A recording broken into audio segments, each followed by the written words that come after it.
Hello friends, this is Vishal here. Welcome to my channel V Shiksha once again. और हम लोग एक बार जल्दी से रिकॉल कर लेते हैं, एक रिवीजन कर लेते हैं कि पिछले वीडियोस में हम लोगों ने क्या क्या पढ़ा। बट आगे बढ़ने से पहले एक छोटा सा रिक्वेस्ट, अगर आप मेरे चैनल पे नए हैं तो प्लीज़ इसे सब्सक्राइब कर लीजिए। और अगर आपको अच्छा लगता है मेरा पढ़ाने का तरीका तो आप शेयर करें, सब्सक्राइब करें, लाइक करें। ठीक है, तो सबसे पहले टारगेटेड स्टूडेंट जो हैं, जो इस कोर्स को फॉलो कर सकते हैं, वो क्लास 10th के हैं, आइदर CBSE के हों या फिर ICSE के हों। ठीक है, तो जल्दी से आगे बढ़ते हैं और देखते हैं कि पिछले कुछ वीडियोस में हम लोगों ने क्या पढ़ा। सबसे पहले हम लोगों ने ट्रांसपोर्टेशन सिस्टम का इंट्रोडक्शन लिया, या फिर सर्कुलेशन सिस्टम का हम लोगों ने इंट्रोडक्शन लिया। उसके बाद फिर नीड फॉर ट्रांसपोर्टेशन हम लोगों ने देखा, और उसके बाद फिर हमारे बॉडी में कितने तरीके के फ्लूइड्स होते हैं वो हम लोगों ने जाना। उसके बाद फिर कुछ प्रैक्टिस क्वेश्चंस थे। ये डायग्राम वाइज में मैंने आपको circulation system as a whole समझाने का कोशिश किया था लास्ट 2-3 वीडियोस में। उसके बाद फिर ब्लड के बारे में हम लोगों ने पढ़ा, और ब्लड के कंपोनेंट्स के बारे में भी पढ़ा, जो कि प्लाज्मा और सेलुलर एलिमेंट्स होता है। ठीक है, और प्लाज्मा को भी हम लोगों ने इलैबोरेट किया था, और उसके बाद फिर सेलुलर एलिमेंट्स में भी कितने तरीके के सेल्स होते हैं ब्लड में वो भी हम लोगों ने देखा। रेड ब्लड सेल या फिर वाइट ब्लड सेल और प्लेटलेट्स, इन तीनों को हम लोगों ने ये किया था। फिर उसके बाद फंक्शन ऑफ ब्लड हम लोगों ने देखा था, इलैबोरेट किया था, कुछ प्रैक्टिस क्वेश्चंस भी था।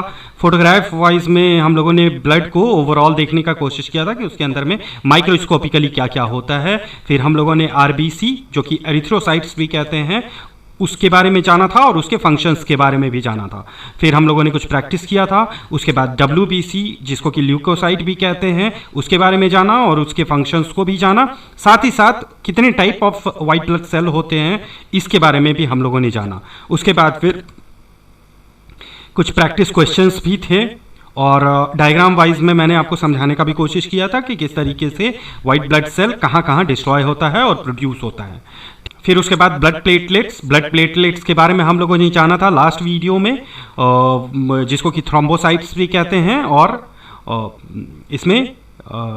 इसके बारे में डिटेल वे में हम लोगों ने समझा था।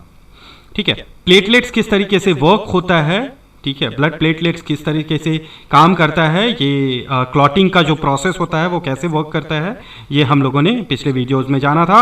As a whole RBC, WBC और प्लेटलेट्स का वर्क करने के लिए एज अ प्रैक्टिस क्वेश्चन मैंने आप लोगों को दिया था। कुछ फैक्ट फिगर्स भी थे, जिसमें कि मैंने कुछ बीमारियों के नाम को डिस्क्राइब किया था कि क्यों और कैसे होता है। आज हम लोग जो पढ़ने वाले हैं वो है सबसे main organ of the circulatory system, या फिर main organ of our body. हमारे शरीर का जो सबसे इंपॉर्टेंट पार्ट होता है वो दिल होता है, हार्ट होता है। ये जब तक धड़कता रहता है तो इंसान को जीवित कहते हैं। जब ये धड़कना बंद हो जाता है तो हम इंसान को मृत घोषित कर देते हैं। ठीक है, तो धड़कने का मतलब सिंपल सा ये है, ये धड़कता क्यों है? क्योंकि इसे पंप करना होता है। किसको पंप करना होता है? ब्लड को, जो हमारा फ्लूइड है, जो हमारे शरीर का मेन फ्लूइड होता है, जिससे कि हमारे शरीर का सारा काम होता है, चाहे ऑक्सीजन ट्रांसपोर्टेशन हो, हार्मोन ट्रांसपोर्टेशन हो, फूड ट्रांसपोर्टेशन हो, ये सब ट्रांसपोर्ट अगर हमारे शरीर में हो रहा है और सर्कुलेट हो रहा है तो उसका वजह ये दिल ही होता है। क्यों? क्योंकि ये पूरे के पूरे ब्लड को पंप करता है। ठीक है, तो हम इसको pumping station of the body भी कह सकते हैं। हार्ट कितने साइज का होता है? तो बेसिकली इसको हम देखें तो 12 सेंटीमीटर इंटू 9 सेंटीमीटर का होता है। मोटा मोटी अगर आपका जो फिस्ट है, मतलब जो मुक्का होता है, क्लोज फिस्ट, ठीक है, उसको आप ये कीजिएगा तो लगभग उतना ही बड़ा होता है। ठीक है, नाउ अब ये जो दिल होता है इसको प्रोटेक्ट किया जाता है एक डबल वॉल्ड मेम्ब्रेन से। ठीक है, और ये जो डबल वॉल्ड मेम्ब्रेन होता है इसको पेरिकार्डियम कहते हैं। मतलब अगर मान लीजिए कि ये दिल है तो इसके चारों तरफ डबल वॉल्ड का एक मेम्ब्रेन होगा जो कि इसको प्रोटेक्ट करेगा। ठीक है, ये प्रोटेक्ट किस चीज से करता है? अगर मान लीजिए किसी तरह का मैकेनिकल हार्म लगता है, दिल लग जाए, जैसे आप चल रहे हैं, कूद रहे हैं, फांद रहे हैं, उसमें अगर आपके हार्ट के पास में या फिर आपके छाती में अगर चोट लग जाता है किसी तरीके से, तो ये उससे बचाता है दिल को। ठीक है, ये दिल और इसके बीच में एक फ्लूइड होता है जिसको कि हम पेरिकार्डियल फ्लूइड भी कहते हैं। तो मोटा मोटी ये जो मेम्ब्रेन लाइक स्ट्रक्चर होता है या जो पेरिकार्डियन होता है, ये मैकेनिकल इंजरीज से हार्ट को बचाता है। ठीक है, अब इस हार्ट के बारे में अगर हम लोग जानें तो हार्ट जो होता है वो एकदम सेंटर में होता है, हमारे शरीर के सेंटर में होता है। लेकिन जनरली आप लोगों ने सुना होगा कि दिल जो है वो लेफ्ट में होता है। ठीक है, बट एक्चुअली में वो लेफ्ट में नहीं होता है, वो दोनों लंग्स के बीचों बीच होता है। बट चूंकि वो टिल्टेड रहता है, थोड़ा सा टेढ़ा रहता है, तो उसका जो इधर लेफ्ट साइड का पार्ट है, ठीक है, सॉरी, अगर ये मान लीजिए कि ये आपका हार्ट इस तरीके का बना हुआ है तो ये थोड़ा सा टिल्टेड रहेगा। तो ये वाला जो पार्ट है ये आपका लंग्स के पास में एक नॉच बनाता है। ठीक है, लंग्स का एक नॉच बनाता है और ये धड़कता रहता है। धड़कने की वजह से क्या होता है कि यहाँ पर सबसे ज़्यादा इफेक्ट होता है। ठीक है, ये धड़कता हुआ नजर आएगा। तो ये थोड़ा सा हमें लगेगा कि लेफ्ट साइड में है, बट ये the heart is right in the centre between the two lungs, मतलब लंग्स के बीचों बीच ये दिल होता है। ठीक है, चलिए मोटा मोटी एक फिगर जान लेते हैं। इस फिगर के हिसाब से हम लोग देख लेते हैं कि दिल होता कैसा है। ठीक है, ये एक इंटरनल डायग्राम बनाया हुआ है।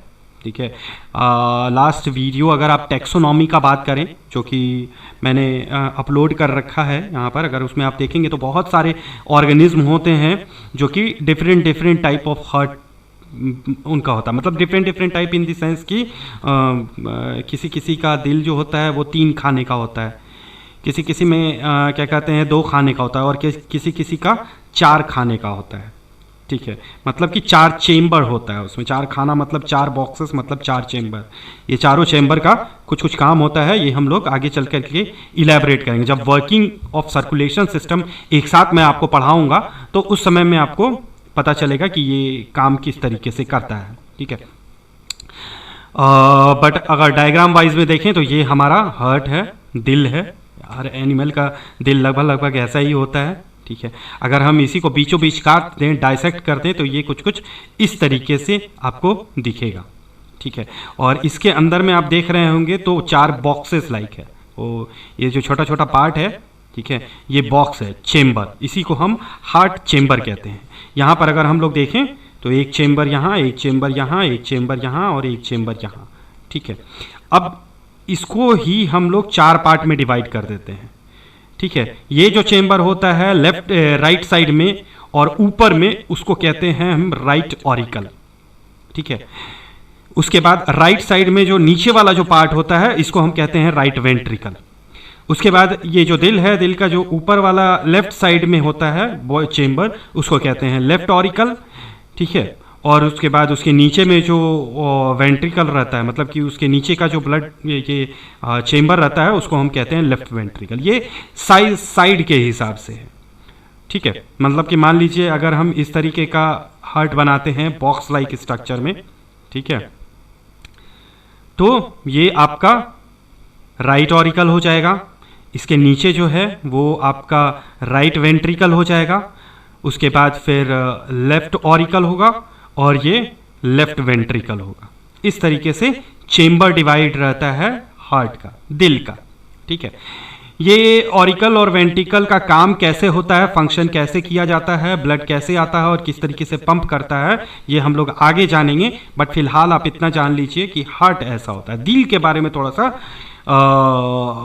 क्लास किया जा रहा है। ठीक है, अब इसमें अगर हम थिकनेस का बात करें कि कौन सा पतला होता है, कौन सा ये रहता है, तो अगेन ये अगर हम लोग देखेंगे, ठीक है, तो ये जो राइट ऑरिकल होता है, ये वाला राइट ऑरिकल, ये सबसे पतला होता है।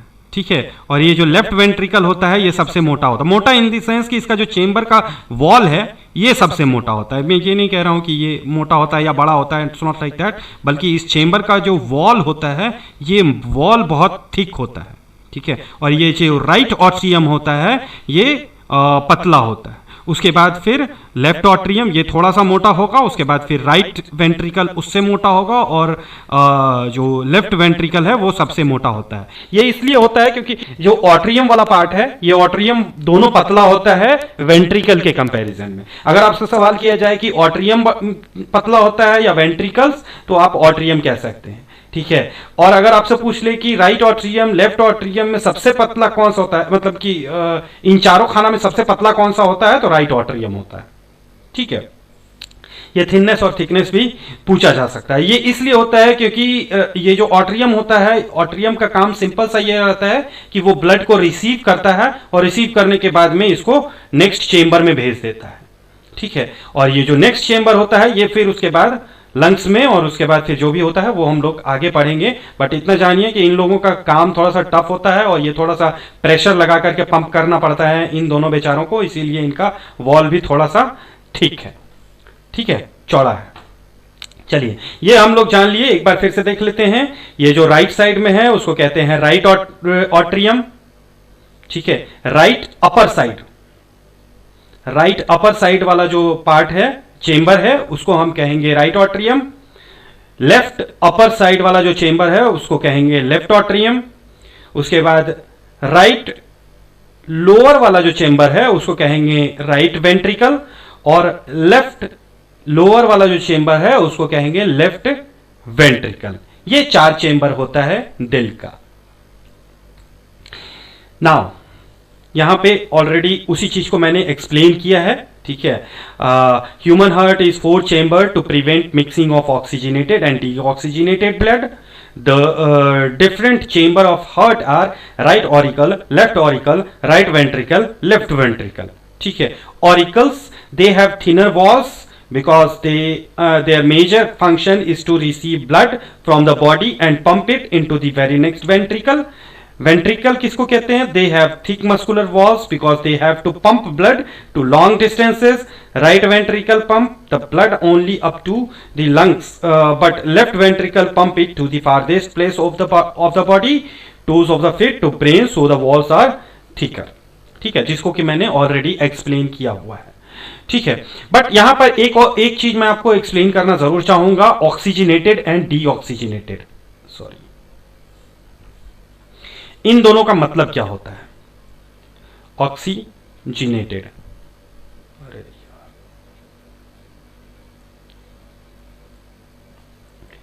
Oxygenated and deoxygenated,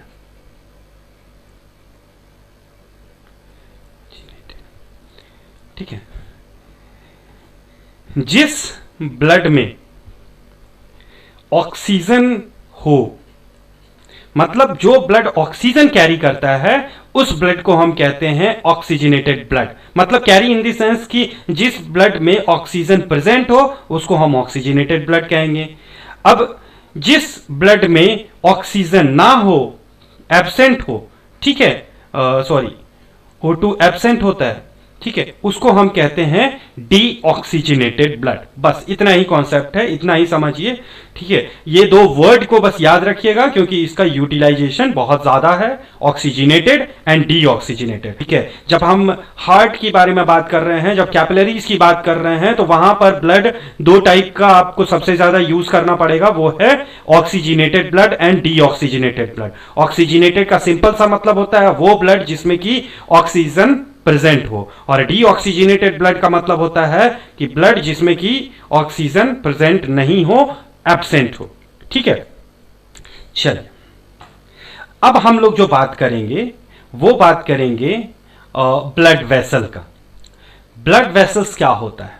blood vessels, अब मैं आपको फोटोग्राफ्स भी देख करके दिखा करके समझाने का कोशिश करूंगा। यहां सिंपल समझिए कि ये एक ट्यूब लाइक स्ट्रक्चर होता है। Blood vessels are tube like structure in which blood circulates in the entire body. हमारा जो बॉडी होता है, बहुत सारे जैसे कि फ्लाई वगैरह होता है, उनका ओपन फॉर सर्कुलेटरी सिस्टम होता है, मतलब पूरे शरीर में कोई ऐसा ब्लड वेसल नहीं रहेगा, ये पाइपिंग सिस्टम नहीं रहेगा जिसमें कि ब्लड मूव करेगा। बट ह्यूमन बीइंग में ऐसा है, ह्यूमन बीइंग का ब्लड ऐसे ओपनली मूव नहीं करता है। हाँ, जनरली इंसान क्या होता है कि वो क्या कहते हैं, जब कट मार्क होता है कहीं पर, वो तुरंत वहां से ब्लड फेंकने लगता है, तो लोगों को लगता है कि नहीं मतलब ब्लड कहीं पे भी ये होगा, बट ऐसा नहीं है। हमारे शरीर में एक पाइप लाइक स्ट्रक्चर है पूरे के पूरे शरीर में, जिसमें कि ब्लड सर्कुलेट करते रहता है, घूमते रहता है, नीचे से ऊपर, ऊपर से नीचे, ये कंटिन्यूअस इसका लाइफ टाइम वर्क चलता रहता है। नाउ अब अगर हम वेसल का बात करते हैं, जैसे कि अगर ये जो पाइप लाइक स्ट्रक्चर है, ये जो सॉरी, ये जो ब्लड वेसल है या फिर पाइप लाइक स्ट्रक्चर है, ये जनरली 3 तरीके का होता है। पहला होता है आर्टरीज, दूसरा होता है वेन और तीसरा होता है कैपिलरीज। आर्टरीज किसको कहते हैं? Arteries they have thick muscular elastic wall which carry blood on high pressure. मतलब कि ये जो आर्टरीज होती है ये ब्लड को कैरी करते हैं हाई प्रेशर में, ठीक है। मतलब कि जब वो मूव करता है, जब ब्लड आर्टरीज के थ्रू मूव करने लगता है तो बहुत हाई प्रेशर पर मूव करता है, ठीक है। इनके पास में आर्टरीज में किसी भी तरीके का वल्व नहीं होता है, ठीक है। अगर मान लीजिए कि वल्व कहने का मतलब क्या हुआ कि एक ऐसा एरिया, जैसे कि अगर मान लीजिए कि ये सॉरी जस्ट होल्ड ऑन, जैसे अगर मान लीजिए ये पाइप लाइक स्ट्रक्चर है तो इसमें एक वल्व ऐसा बना हुआ हो, ठीक है, ब्लड इधर जाए लेकिन इधर नहीं आए, ठीक है। लेकिन आर्टरीज वगैरह में ऐसा कुछ नहीं होता है। मतलब इस तरह का सिस्टम हमारे आर्टरीज में या फिर वेन्स वगैरह में कुछ वगैरह में होता है, जो कि मैं आपको आगे एक्सप्लेन करूंगा कि ये वल्व का क्या कॉन्सेप्ट है आर्टरीज या वेन में। जब पाइप लाइक स्ट्रक्चर है तो हाँ भाई ठीक है, पंप कर रहा है, ब्लड मूव कर रहा है, ठीक है। लेकिन यहां पर वल्व का कंसेप्ट क्यों है, क्यों यहां पर वल्व लगा हुआ है? सो दैट कि ब्लड इधर आए लेकिन वापिस ना आए, ठीक है।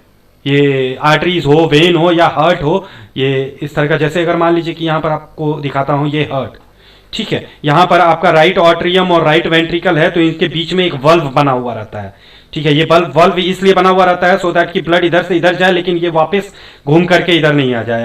अगर ऐसा होने लग गया तो फिर तो हमारा जो वर्किंग होगा, हमारा शरीर सर्वाइव नहीं करेगा, ठीक है।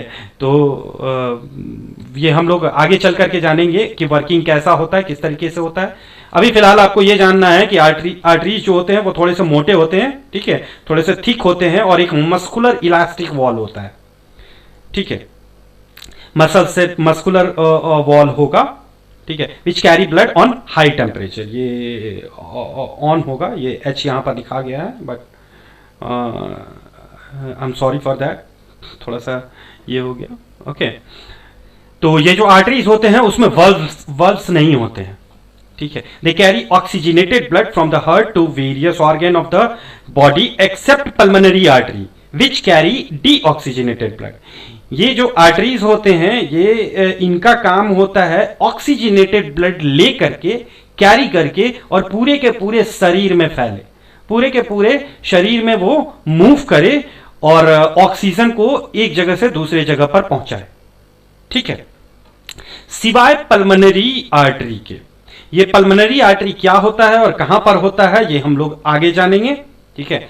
बट आप इतना जानिए कि आर्टरीज वो ब्लड वेसल होते हैं जो कि ऑक्सीजनेटेड ब्लड को हार्ट से पूरे के पूरे शरीर में ले करके जाते हैं, ठीक है, सिवाय पल्मोनरी आर्टरी के, ठीक है। पल्मोनरी आर्टरी ऑक्सीजनेटेड ब्लड नहीं कैरी करते हैं, वो डीऑक्सीजनेटेड ब्लड कैरी करते हैं। कहां पर होता है ये हम लोग आगे चल करके जानेंगे, ठीक है। चलिए एक बार हम लोग डायग्राम वाइज देख लेते हैं, ठीक है, कि ये कैसा किस तरीके का स्ट्रक्चर होता है, ठीक है।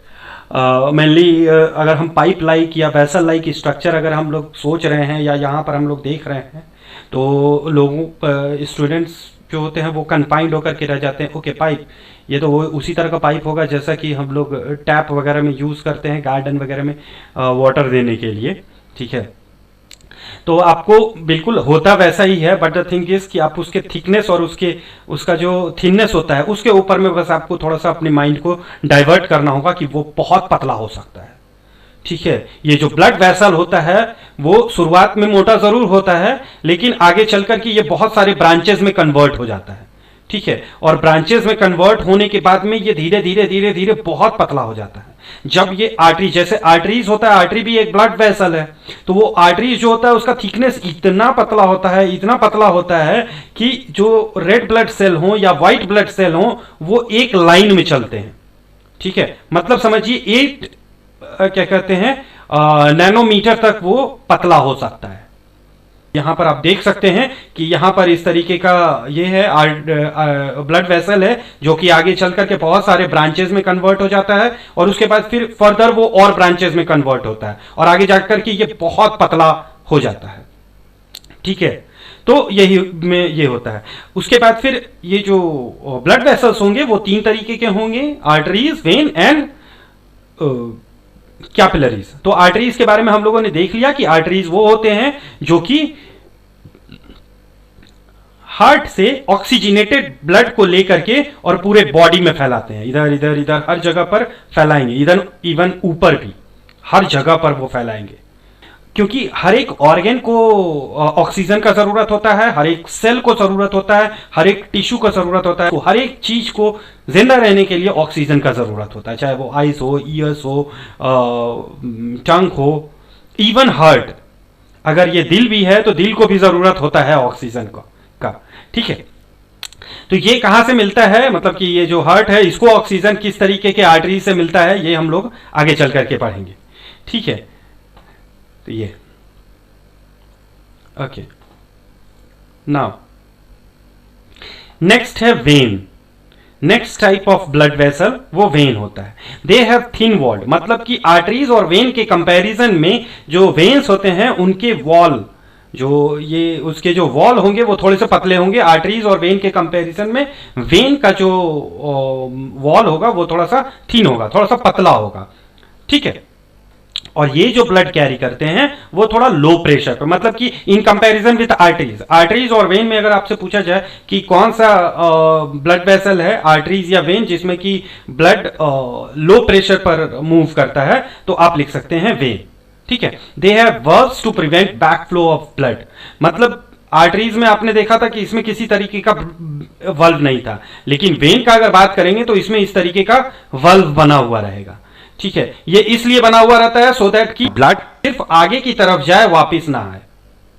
ठीक है, they collect deoxygenated blood from different organ of the body back to the heart except pulmonary vein. ठीक है, ये जो वेन्स होते हैं वो डीऑक्सीजनेटेड ब्लड को कैरी करते हैं एक्सेप्ट पल्मोनरी वेन, जो कि ऑक्सीजनेटेड ब्लड को ही कैरी करते हैं। ठीक है, ये हुआ वेन का कहानी।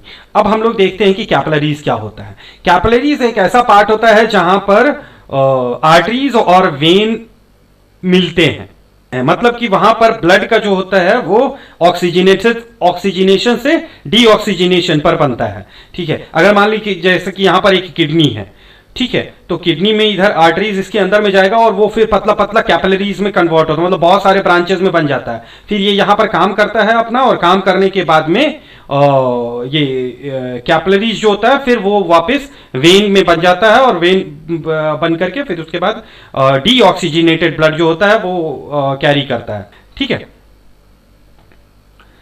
चलिए, capillaries, arteries divided into smaller vessels known as capillaries on reaching an organ or tissue। जब ऑर्गन या टिश्यू के पास में आर्टरीज पहुंचता है तो उस जगह पर वो बहुत थिन हो जाता है, ब्रांचेस में बन जाता है और बन करके वो कैपिलरीज में कन्वर्ट होता है। उस तरीके के ब्लड वेसल्स को हम लोग कैपिलरीज कहते हैं। The walls of capillaries are 1 cell thick, मतलब कि ये जो कैपिलरीज होते हैं उस कैपिलरीज का जो वॉल होता है वो सिंगल सेल के लेयर से बना हुआ रहता है। ठीक है, मतलब कि अगर मान लीजिए कि जैसे अगर ये वॉल है, जो वॉल अगर हम पकड़ लें कि इस वॉल से कैपिलरीज बना है, ठीक है, तो ये जो वॉल होगा ये सिंगल लेयर का, सिंगल सेल का बना हुआ रहेगा, मतलब कि इस तरीके का। ठीक है, इस तरीके का बना हुआ रहेगा। ठीक है, इस तरीके का मतलब कि ये एक सेल होगा, ये एक सेल होगा, ये एक सेल होगा, ये एक सेल होगा, ये सब सेल होगा। ठीक है, ये सेल होगा। ठीक है, तो इसका वॉल इतना पतला होता है कि ये एक सिंगल लेयर की या सिंगल सेल का अगर एक चादर बना दिया जाए तो उसी चादर को रोल करके, ठीक है, हम कैपिलरीज बना सकते हैं। ठीक है, इतना पतला रहता है उसका वॉल। ठीक है, now they also have valves to prevent back flow. ये जो कैपिलरीज होते हैं इनके पास भी वर्व्स होता है टू प्रिवेंट बैक फ्लो। ठीक है, ब्लड जो है वो बैक फ्लो ना कर जाए, इसी वजह से इसमें भी वल्व रहता है। तो यहां पर एक क्वेश्चन आ जाता है कि आर्टरीज, वेन और कैपिलरीज, इन सबों में किसके पास में वेन वल्व रहता है और किसके पास में नहीं रहता है। तो आप बोल सकते हैं कि आर्टरीज के पास में वल्व नहीं रहता है, लेकिन कैपिलरीज एंड वेन में वल्व होता है।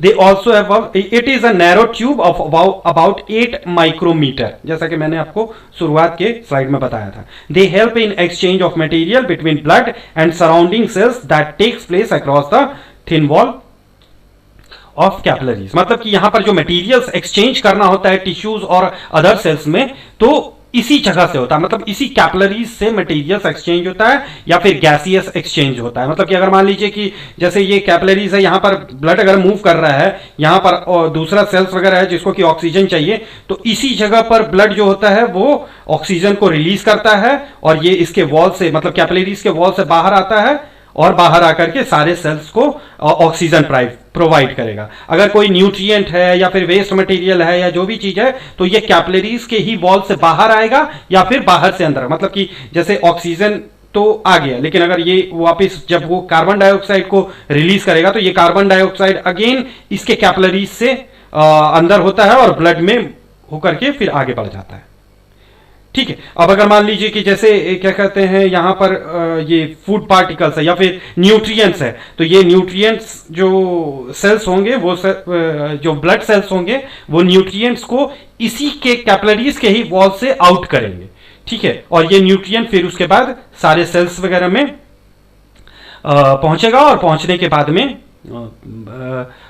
ये अपना काम करेगा। काम इन द सेंस कि रेस्पिरेशन का काम करेगा। ये रेस्पिरेशन में अगर आप जाइएगा, मेरा जो वीडियो ऑलरेडी अपलोड किया हुआ है, तो वहां पर आप जाकर के देखिएगा कि किस तरीके से रेस्पिरेशन का काम होता है या किस तरीके से ब्लड न्यूट्रिएंट्स को सेल तक पहुंचाता है और सेल से अगेन फिर वो वापस रिसीव करता है। ठीक है, चलिए, जो कि मैंने यहां पर लिख रखा है, जो कि एक्सप्लेन ऑलरेडी मैंने किया कि ये जो डीऑक्सीजनेटेड ब्लड होता है from they collect deoxygenated blood from different organs of the body back to the heart except pulmonary veins who carry oxygenated blood. मतलब ऑक्सीजनेशन और डीऑक्सीजनेशन जो होता है वो इसी कैपिलरीज में होता है। ठीक है, अब यहां पर हम लोग एक बार और सही तरीके से फंक्शन ऑफ कैपिलरीज का देख लेते हैं, जो कि मैं जैसे कि मैंने आपको बताया कि वो एक सिंगल लेयर के इससे बना हुआ रहता है कैपिलरीज। ठीक है, तो यहाँ पर वही चीज को मेंशन किया हुआ है, it's wall consist of single layer of squamous epithelial cells. ये टिश्यू वाला मेरा पार्ट है, वो आप अगर पढ़िएगा तो उस समय वहां पे आपको इजिली समझ में आ जाएगा कि ये स्क्वामस एपिथेलियल टिश्यू क्या होता है और स्क्वामस एपिथेलियल सेल्स जो टिश्यू होते हैं वो किस तरीके के सेल से बने हुए रहते हैं। ठीक है, वहां पर आप फॉलो कर सकते हैं। It allow outward diffusion of oxygen into the intercellular fluid and from there into the tissue fluid, जो कि मैंने अभी आपको एक्सप्लेन किया। It allow inward diffusion of carbon dioxide from the intercellular fluid back to the blood vessels. It allow inward and outward diffusion of substances like glucose, amino acid, urea, hormones, etc.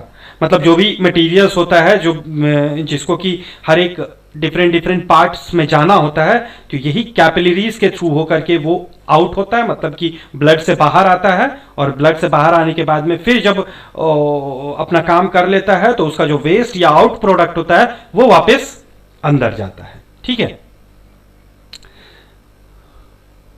जैसे कि यहां पर मैं आपको ये कर लेता हूं, एक्सप्लेन कर देता हूं। जैसे कि अगर मान लीजिए कि ये एक कैपिलरी है, ठीक है, और यहां पर ब्लड सेल्स मूव कर रही है। ठीक है, चाहे वो व्हाइट ब्लड सेल हो, रेड ब्लड सेल हो या फिर प्लेटलेट्स हो। ठीक है, तो अब अगर मान लीजिए कि ये जैसे रेड ब्लड सेल होता है, ये इसका काम क्या होता है? रेड ब्लड सेल का काम होता है कि वो ऑक्सीजन को सेल्स तक पहुंचाए, सारे सेल्स तक पहुंचाए और सेल्स से वापस कार्बन डाइऑक्साइड को ट्रांसपोर्ट करके बाहर की तरफ लेकर के आए, पहला काम। तो ये क्या करेगा कि ये कैपिलरीज से जो ऑक्सीजन होता है ये यहाँ से बाहर आएगा और उसके बाद इंटरसेलुलर स्पेस में जाएगा और अपना काम करेगा। सेल्स जब इसी ऑक्सीजन को काम कर लिया और उसके बाद फिर कार्बन डाइऑक्साइड को रिलीज किया, तो ये कार्बन डाइऑक्साइड इसी कैपिलरीज के वॉल के थ्रू होकर के सेल्स में मिक्स हो जाएंगे और फिर उसके बाद आगे बढ़ जाएगा। अगर मान लीजिए सेकंड काम, जैसे कि न्यूट्रिएंट्स का बात करते हैं, तो न्यूट्रिएंट्स अगर मान लीजिए कि इस सेल के अंदर में न्यूट्रिएंट्स है, जैसे कि ग्लूकोज वगैरह हुआ, तो ये ग्लूकोज इसी कैपिलरीज के वॉल से बाहर आएगा और यहां पर सेल्स के अंदर में जाएगा और जहां पर वो अपना रेस्पिरेशन का काम करेगा। ठीक है। अब हार्मोन्स वगैरह जो कि इसमें मूव किया जाता है, जैसे कि हमारा एपिथेलियल हुआ या फिर पीनियल ग्लैंड हुआ या जो भी हमारे ग्लैंड्स हैं, जो कि मैं आगे आपको उसके बारे में बताऊंगा, आगे मैं उसका वीडियो अपलोड करूंगा। तो वो ग्लैंड्स क्या होते हैं कि ब्लड में ही सारा हार्मोन्स छोड़ देते हैं, ठीक है, सो दैट कि वो अपने टारगेटेड एरिया में पहुंच जाए। ठीक है। ये ब्लड जो होता है, ये ब्लड अपना हार्मोन्स इसी जगह से बाहर आता है और जो भी ऑर्गेन्स होता है वो उसको इसी जगह से रिसीव करता है। ठीक है। साथ ही साथ अगर मान लीजिए कि आपका ल्यूकोसाइट है, मतलब कि व्हाइट ब्लड सेल है, ये अगर मान लीजिए कि किसी चीज को रिकवर करना है, मतलब किसी जर्म्स को मारना है और ये जर्म्स इंटरसेलुलर स्पेस में बैठा हुआ है या सेल को ही अटैक कर रहा है, तो ये क्या करेगा, इसी कैपिलरीज के वॉल से स्क्वीज करके बाहर आएगा। ठीक है। जो कि डायपेटिसिस होता है, उस प्रोसेस का नाम होता है डायपेटिसिस। मतलब कि ये जो व्हाइट ब्लड सेल है ये इसके वॉल से बाहर आएगा। ठीक है। और बाहर आने के बाद में यहां पर जर्म्स को किल कर देगा बाय द प्रोसेस फैगोसाइटोसिस, जो कि हम लोगों ने लास्ट वीडियोस में पढ़ा है। ठीक है। तो यही कैपिलरीज वाला जो वॉल होता है, इसी से सारा काम होता है। ठीक है ना। अब कुछ इंपॉर्टेंट वेसल्स के बारे में पढ़ लेते हैं। Anterior vena cava, posterior vena cava, coronary artery and coronary vein. ठीक है। ये क्या होता है, ये देखिए, ये ब्लड ये करते हैं। अब अगर मान लीजिए कि ये आपका हार्ट है, तो हार्ट से आर्टरीज बाहर निकला, बाहर निकलने के बाद में पूरे शरीर में गया। ठीक है। पूरे शरीर में गया और उसके बाद फिर काम होने के बाद में फिर वापस हार्ट तक ये आया। तो अब क्या होगा कि जब वो वापस आएगा तो वापस आएगा वेन के थ्रू, डीऑक्सीजनेटेड ब्लड। ठीक है। तो डीऑक्सीजनेटेड ब्लड पूरे शरीर से घूम फिर करके अपना काम क्रिया सारा चीज करके वापस हार्ट में आता है, सो ताकि वो फिर से डीऑक्सीजनेटेड हो, ऑक्सीजनेट हो सके। ठीक है। ये काम ऑक्सीजनेट कैसे होगा ये हम लोग आगे पढ़ेंगे, बस आप अभी फिलहाल के लिए इतना समझिए कि ये मतलब कि पूरा का पूरा जो ब्लड होता है वो सर्कुलेट होता है पूरे शरीर में, डीऑक्सीजनेट होता है और वापस हार्ट तक पहुंचता है। ठीक है। तो हार्ट तक पहुंचेगा तो ये जो वेन्स और कैपिलरीज या आर्टरीज होंगे, ये शरीर के दो पार्ट में घूमेगा। मतलब कि एक हार्ट के ऊपर वाला पार्ट और एक हार्ट के नीचे वाला पार्ट। मतलब यहाँ पर भी कैपिलरीज वगैरह जो होता है वो पूरे के पूरे वेन होते हैं, यहाँ पे भी वेन होते हैं। तो जो भी वेन, ठीक है, ब्लड को ऊपर वाले पार्ट से डीऑक्सीजनेटेड ब्लड को लेकर के आता है और हमारे हार्ट में डालता है, उसको हम कहते हैं सुपीरियर वेना कोवा या फिर एंटीरियर वेना कोवा। मतलब it brings deoxygenated blood from the anterior or upper region of the body including head, chest and arms। मतलब कि ये जो वेना कोवा होगा, ठीक है, ये जो सुपीरियर वेना कोवा होगा, ये क्या करेगा कि ये हार्ट के ऊपर वाला जो पार्ट है, चेस्ट हुआ, हेड हुआ, ब्रेन हुआ, इन सब जगहों से ब्लड को, मतलब डीऑक्सीजनेटेड ब्लड को लेकर के और हार्ट के चेंबर में डालेगा। ठीक है। दूसरा, अब ये ऊपर वाला पार्ट हो गया जो कि सुपीरियर वेना कोवा से हार्ट में ब्लड चला गया ना। नीचे वाले पार्ट का क्या, तो नीचे वाले पार्ट से जो भी वेना कोवा या जो भी वेन डीऑक्सीजनेटेड ब्लड को लेकर के और हार्ट में डालता है, ठीक है, उसको हम लोग कहते हैं पोस्टीरियर वेना कोवा या inferior vena cava. It brings deoxygenated blood from posterior या फिर lower region of the body, abdomen and legs. ठीक है। दो और वेन और आर्टरीज के बारे में है, एक है कोरोनरी आर्टरी और एक है कोरोनरी वेन। ये कोरोनरी आर्टरी और कोरोनरी वेन क्या होता है ये मैं आपको अभी बताता हूं। ठीक है, अब ये देखिए, ये जो दिल है, ठीक है, ये भी तो एक ऑर्गन ही है बेचारी, इसको भी तो ऑक्सीजन का जरूरत होता है। ठीक है, तो जहां से हमारा जो लेफ्ट वेंट्रिकल होता है, वो लेफ्ट वेंट्रिकल से एक आर्टरी निकलता है, एक छोटा सा पाइप निकलता है लेफ्ट वेंट्रिकल से, जो कि ऑक्सीजनेटेड ब्लड को लेकर के और वापस दिल तक पहुंचाता है। ठीक है, मतलब कि ये ऑक्सीजन यहां पर ये करेगा, मतलब कि ये ऐसा कैपिलरी है जो कि लेफ्ट वेंट्रिकल्स के ही नीचे से निकलता है और निकल करके वापस दिल तक पहुंचाता है ऑक्सीजनेटेड ब्लड को। उस तरीके के आर्टरीज को हम कहते हैं coronary artery, right and left. It arises from the base of aorta to heart, they supply blood to the heart muscles. ठीक है, उसी तरह से कोरोनरी वेन का बात करें तो it collect blood from the heart walls and pour it into the right auricle angina pectoris. मतलब कि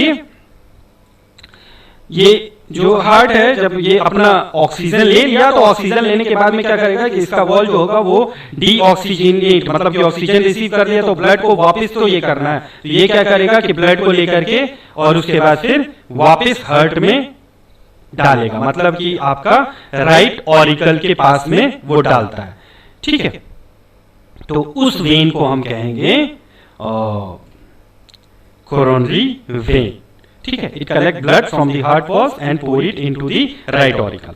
ठीक है, और अच्छे से एक्सप्लेन करूंगा जब मैं ये हार्ट और सारे सर्कुलेशन सिस्टम को एज अ होल आपको समझाऊंगा, उस समय में मैं आपको डिटेल दे दूंगा कि हाँ किस तरीके से ये कोरोनरी आर्टरी और कोरोनरी वेन किस तरीके से काम करता है। ठीक है, चलिए practice work. What is the name of membrane which covers the heart? How many chambers present in the not heat heart, HEART। I am sorry, कुछ जगह पर टाइपिंग मिस्टेक हो गया है जिसकी वजह से कहीं कहीं पर दिक्कत हो रहा है, तो I really beg your pardon. ठीक है, इसको थोड़ा सा इग्नोर कीजिए और I try to correct it, आगे से ऐसा प्रॉब्लम ना हो। ठीक है, चलिए, which chamber is thickest and which is thinnest? How many type of blood vessels present in our body? ये प्रैक्टिस क्वेश्चंस है जो कि आपके लिए है, आप इसे कीजिए और साथ ही साथ मुझे कमेंट बॉक्स में इसका आंसर लिख करके भेजिए। ठीक है, तो आपको ये मेरा वीडियो कैसा लगा, आपको मेरा पढ़ाने का तरीका कैसा लगा, ये आप मुझे कमेंट बॉक्स में जरूर लिख करके बताइए। ठीक है, अगर अच्छा लगा तो भी बताइए, अगर आपको अच्छा नहीं लगा, अगर आपको इसमें लगता है कि किसी न किसी चीज का सुधार करने का जरूरत है तो प्लीज मुझे कमेंट बॉक्स में लिख करके बताइए। ठीक है, तो मिलते हैं हम लोग नेक्स्ट वीडियो में, और जहां पर हम लोग हार्ट का और इस पूरे सर्कुलेशन सिस्टम को एज अ होल समझने का कोशिश करेंगे। ठीक है, तो मिलते हैं हम लोग नेक्स्ट वीडियो में, तब तक के लिए have a nice day, thank you very much, bye bye.